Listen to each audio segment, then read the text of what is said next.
das nossas entrevistas da TBE com aqui o professor Eduardo para a gente falar um pouquinho mais sobre o 7 de setembro, que é o Dia da Independência do Brasil. Bom dia, pessoal. Com imensa alegria estamos aqui hoje para discutir sobre o 7 de setembro e aprendermos todos juntos.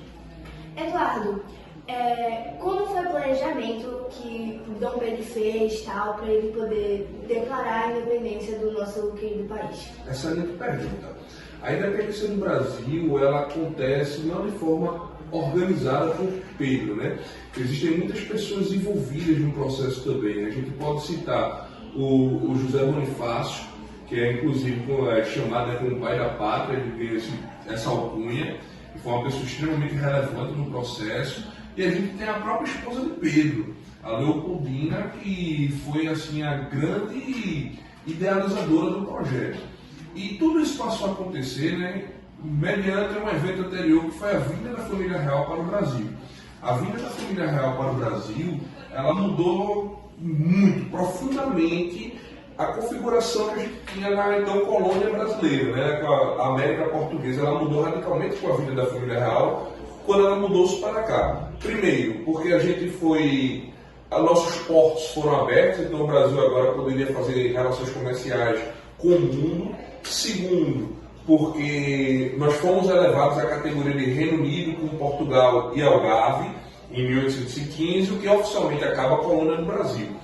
Quando, por volta de 1820, lá em Portugal tem um evento chamado a Revolução do Porto, que a família real ela é forçada a voltar para lá, Dom João VI sabia que, mediante os frutos da Revolução do Porto, iam querer revogar essa abertura dos portos no Brasil e queriam colocar o Brasil novamente na situação de colônia. Sabendo ele que a elite brasileira não aceitaria mais voltar ao status de colônia, ele decidiu deixar o filho dele aqui, Pedro I, Pedro de Alcântara, porque se chegar ao extremo que realmente a independência foi inevitável, pelo menos fica com a família, né? De toda maneira vai ficar aqui com os Bragança.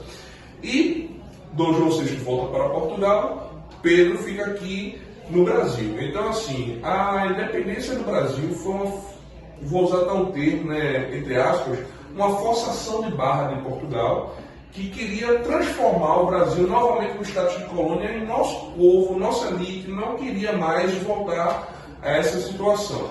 Então, assim, o Pedro, ele tentou adiar esse processo tanto quanto pôde, mas ele foi encorajado tanto pela esposa, Dona Leopoldina, que tem uma participação gigantesca no sentido de idealização do projeto, no sentido de costurar as alianças necessárias com as elites brasileiras da época, e o José Bonifácio, que também é um grande mentor intelectual do Pedro I.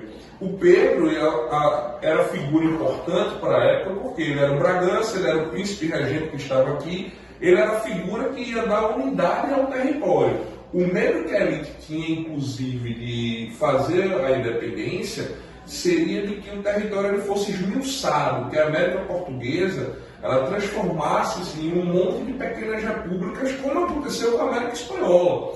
A América Espanhola, quando se torna independente, vira um monte de pequenas repúblicas, na Argentina, Chile, Bolívia, Equador. O medo é que o Brasil passasse pelo mesmo processo. Então a figura de Pedro era importante para as elites também, para ele dar essa ideia de unidade, né? O príncipe é o príncipe de todo o território, ele vai ser imperador de todo o território. Mas aí foi uma reação à própria forma como o Império de Portugal estava conduzindo as suas relações com o Brasil. Como todos nós sabemos, a ideia de Dom Pedro ter ido lá, a cavalo, com um monte de soldados, levantado a espada, dizendo independência ou morte e tal, isso é só uma idealização histórica. Mas ele realmente não fez isso, certo? Perfeito. São construções históricas, são narrativas construídas, né?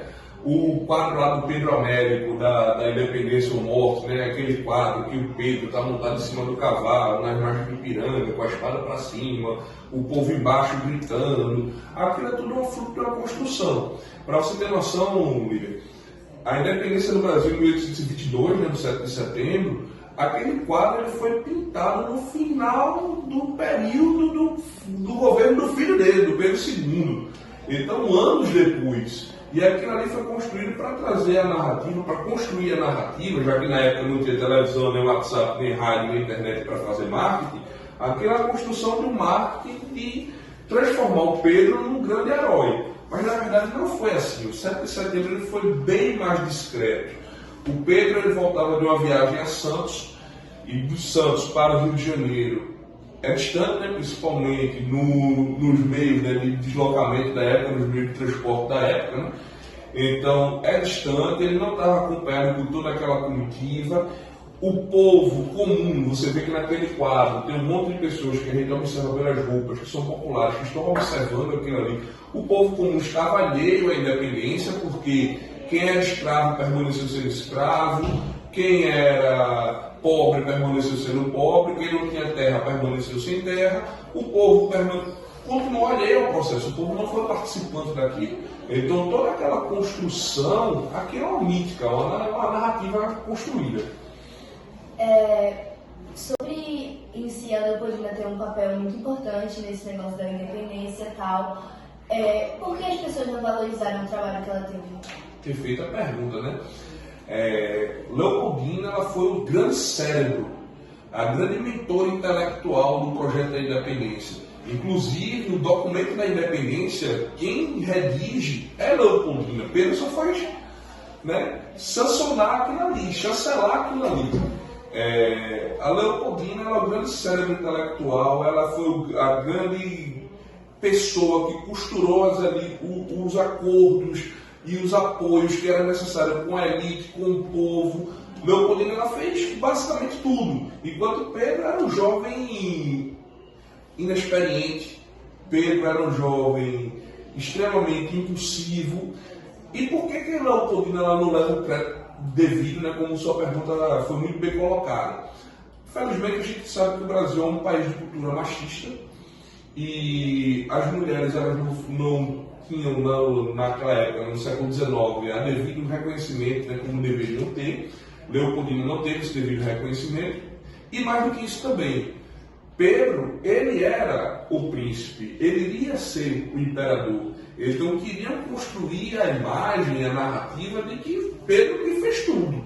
Porque era necessário que o povo pensasse que ele fez tudo para que ele tivesse o reconhecimento de que ele era um imperador bom, forte, que ele era um imperador que faria as coisas que deveriam ser feitas, quando na verdade ele não era isso. Sobre um pouquinho da mente, em relação a como Portugal reagiu a tudo isso e tal, eles tentaram transformar o Brasil em colônia novamente. Né? Sim. Só que eles não conseguiram.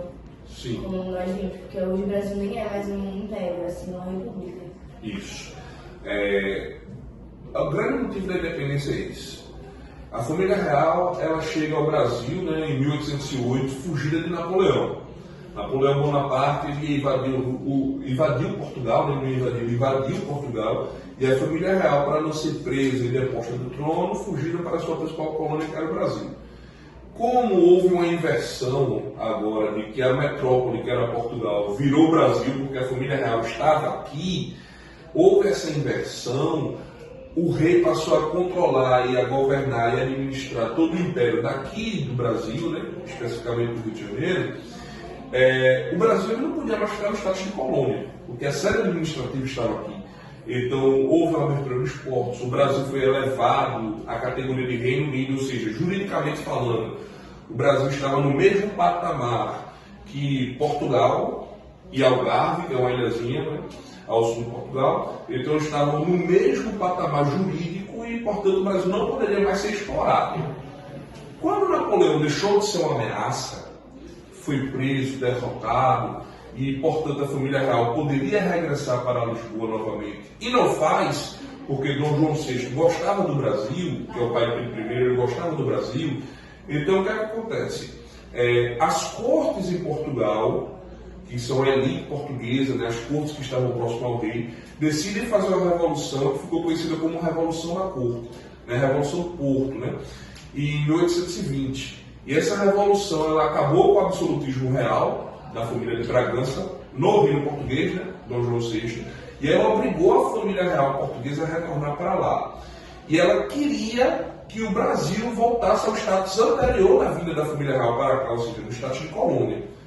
Só que o povo brasileiro, a elite brasileira, que acostumou-se com o status de Reino Unido, que acostumou-se com a liberdade econômica, que acostumou-se com os portos abertos, não queria mais voltar a esse status. Então a independência no Brasil, ela tornou-se uma pauta extremamente discutida quando chegou nesse extremo. Vocês querem que a gente volte a ser colônia e nós não vamos voltar a ser colônia. Então a independência ela virou uma pauta real. Pedro, no meio do caminho, ele tinha que escolher. O que é que você vai fazer, Pedro? Se você voltar para Portugal, assim como as cortes de Portugal estão ordenando, você vai voltar para lá, mas a gente vai fazer a independência da mesma forma, só que sem você. A independência já era o caminho certo. Pedro ficou aqui porque para ele era mais cômodo que ele ficasse, porque, como eu disse, o medo era que o território brasileiro se quebrasse nessas revoltas em várias pequenas repúblicazinhas.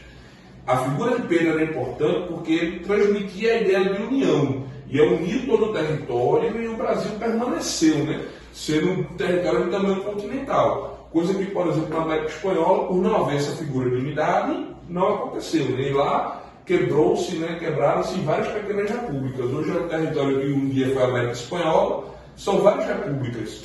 Enquanto o Brasil ele permaneceu com o seu território íntegro. E aí a figura de Pedro ele foi utilizada como essa imagem de união do território. Mas isso aconteceu porque as elites portuguesas elas não queriam que o Brasil permanecesse no status de Reino Unido, que ele voltasse a ser colônia. Como podemos ver nessa entrevista, a 7 de setembro foi um evento muito importante para a história em si do Brasil e para todos e a história portuguesa também faz parte disso. E queria agradecer a vocês por terem assistido até aqui.